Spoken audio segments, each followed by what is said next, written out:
மையத்தை எவ்வாறு படுக்க வைக்க வேண்டும்? இறந்து போன மையத்தாக இருந்தாலும் சரி, அல்லது உயிர் பெறுகிற கட்டத்தில் இருப்பார்ல சக்கராத்து ஹாலு, அவராக இருந்தாலும் சரி, கிபிலாவை முன்னோக்கிய வண்ணமாறு நாம் படுக்க வைக்கணும். எப்படின்னு கேட்டா, வலது பக்கமாக லேசா ஒருக்கணித்து அவருடைய முகம் கிபிலா திசையை பார்க்கிற மாதிரி நம்ம படுக்க வைக்கணும். இது ஒரு சுன்னத்தான வழிமுறை அப்படிங்கறதையும் நாம் புரிந்து கொள்ள வேண்டும். ஏனென்றால் அபூ கத்தாதா ரலியல்லாஹு அன்ஹு சொல்றாங்க, நபி நாம் ஸல்லல்லாஹு அலைஹி வஸல்லம் மதீனாவுக்கு வந்தபோது பர்ரா ரலியல்லாஹு அன்ஹு அவங்கள விசாரிக்கிறாங்க, அவங்க எப்படி இருக்கிறாங்க அப்படின்ட்டு. இல்ல அவங்க வஃபாத் ஆயிட்டாங்க அப்படின்னு அவங்க சொல்லப்படுது. மேலும் சொன்னாங்க அந்த சஹாபா பெருமக்கள்லாம், அவர்கள் வஃபாத் ஆகிறதுக்கு முன்னால அவர்களுடைய சொத்துல 3 ஒரு பகுதி உங்களுக்கு வசியத்து செஞ்சுட்டு போயிருக்கிறாங்க. மேலும் அந்த மரண தருவாயில் இருக்கும் போது அவர்களுடைய முகத்தை கிபிலாவுடைய திசையை முன்னோக்கியவாறு வைக்கணும் அப்படின்னு வசியத்து பண்ணாங்க.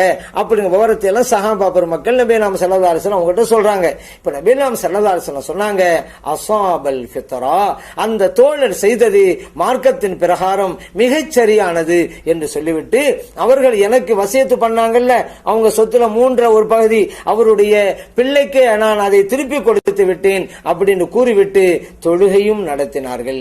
இந்த ஹதீஸ் ஹாக்கிமிலே பதிவு செய்யப்பட்டிருக்கிறது, பைஹக்கியிலும் பதிவு செய்யப்பட்டிருக்கிறது. அந்த தோழர் என்ன விரும்புறாரு சொல்லிட்டு போறாரு, என்ன கிபிலா திசை முன்னோக்கியவாறு நீங்க படுக்க வைக்கணும்னு சொல்றாரு. இத ஸல்லல்லாஹு அலைஹி வஸல்லம் என்ன சொல்றாங்க, மார்க்க பிரகாரம் மிகச் சரியாக அவர் செய்திருக்கிறார் அப்படின்னு சொல்லி காட்டுறாங்க. அதனால மையத்தாக இருந்தாலும் மரண தருவாயிலே இருந்தாலும் கிபிலாவுடைய திசையை முன்னோக்கியவாறு அவர் படுக்க வைக்க வேண்டும்.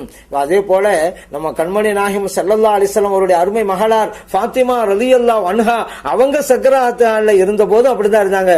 வலது பக்கமாக லேசாக சாய்ந்து கொண்டு அவர்களுடைய முகத்தை கிபிலா திசை முன்னோக்கியவாறு வைத்துக் கொண்டார்கள். இந்த ஹதீஸ் அஹ்மதிலே பதிவு செய்யப்பட்டிருக்கிறது. இந்த நடைமுறைகள் எல்லாம் என்ன புரிஞ்சு கொள்றோம், கிபிலா திசை முன்னோக்கியவாறு தான் வைத்துக் கொள்ளணும் அப்படின்னு. இது 2 வகையாக இருக்குதுங்க.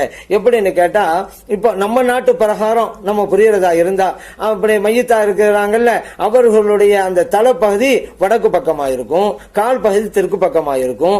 அவர்களை வலது பக்கமா கொஞ்சம் லேசா ஒருங்கிணைக்கணும். அப்ப அவருடைய முகம் கிபிலா திசையை முன்னோக்கி இருக்கும். இந்த அமைப்பில் செய்யலாம். இது மிக ஏற்றமானது. வேற இன்னொரு வகையையும் ஷாஃபி இமாம் ரஹ்மத்துல்லாஹி அலைஹி அவர்கள் சொல்லி காட்டுகிறார்கள். அது எப்படின்னு கேட்டா, நம்ம நாட்டு பிரகாரம் வச்சுக்கிறீங்களேன், இப்போ மையத்தை தலைய கிழக்கு திசையில வைக்கிறது, காலு கிபிலா திசையை நோக்கி இருக்கும். இந்த நேரத்தில் அவருடைய மையத்தினுடைய தலைப்பகுதியை ஏதாவது ஒரு பொருளை தலைக்கு கீழே வச்சு கொஞ்சம் தலை கொஞ்சம் உயரமாக்கிற வேண்டியது. இந்த நேரத்திலே அவருடைய முகம் கிபிலாவை முன்னோக்கி இருக்கும். இந்த அமைப்பிலும் கூட, அதாவது கிழக்கு திசையிலே தலையும் கால் பகுதி மேற்கு திசையாகும், இப்படி வைக்கலாம். காரணம் என்ன அப்படின்னு கேட்டா, மையத்தினுடைய முகம் கிபிலா திசையை முன்னோக்கி இருக்க வேண்டும். அதை ஷாஃபி இமாம் கூறிய பிரகாரமும் செய்யலாம். மற்ற ஃபாத்திமா ரலியல்லாஹு அன்ஹா அவங்க செஞ்ச மாதிரி வடக்கு தெற்கு அப்படி நம்ம சொல்றோம்ல, அந்த அமைப்பிலும் கூட வடக்கு தெற்கு அப்படிங்கிறது நம்ம நாட்டு பிரகாரம் அப்படிங்கறதும் புரிந்து கொள்ள வேண்டும். மதீனாவில் இருக்கக்கூடியவர்களுக்கு இது பொருந்தாது அப்படி நம்ம புரிஞ்சு கொள்ளணும். ஏன்னா நம்ம எல்லாம் மேற்கு திசையை நோக்கி தொழுகிறோம், காபாங்கிறது மேற்கு திசையில இருக்குது. அதனால நம்ம நாட்டு பிரகாரம் வடக்கு பக்கம் தலை வைக்க வேண்டியது, தெற்கு பக்கம் காலை வைக்க வேண்டியது, லேசா வலது பக்கமாக சாய வைத்து அவருடைய மையத்துடைய முகம் கிபிலாவை பார்க்கிற மாதிரி வைத்துக் கொள்ள வேண்டும்.